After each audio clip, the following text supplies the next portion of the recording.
নমস্কার বন্ধুরা, আমি রাজ। আমি বিভিন্ন রকমের ভূতের কথা আজকে আপনাদের বলবো।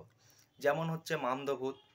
এটা মুসলমানদের প্রেতাত্মাকেই বলে মামদভূত। মেছো ভূত, এরা মাছ খেতে ভালোবাসে। কোনো জেলে প্রেতাত্মা বা যারা মাছ ধরে তাদের প্রেতাত্মায় মেছো ভূতে পরিণত হয়। জিন, মুসলমানদের মধ্যে এটা পরিচিত আছে জিন। মানুষের মধ্যে এরা সাধারণত মহিলাদের উপর ভর করে। খুব শক্তিশালী ভূত হচ্ছে জিন।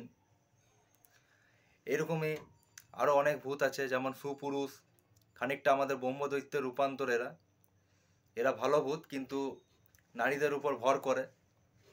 কালপুরুষ, এরাও একরকম ভূত। কোনো রকম অনাচার দেখলে বা কোনো নারীর মধ্যে এরা ভর করে, সে দীর্ঘদিন আস্তে আস্তে শুকিয়ে শুকিয়ে একসময় মারা যায়। তো এ হচ্ছে কালপুরুষ। এরপর হচ্ছে পেঁচো। পেঁচো সাধারণত বাচ্চাদেরকে ভর করে, ওই জন্য বলে পেঁচো পায়া।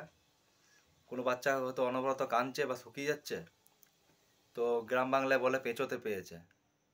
এরা একদম বেঁটে, বড় বড় দাঁত বেরিয়ে থাকে, চোখ সামনে দিকে বেরানো, বিকট আকৃতি। অনেক সময় এদের চোয়াল বেরিয়ে থাকে বলে এদেরকে চোয়ালে পেঁচোও বলা হয়।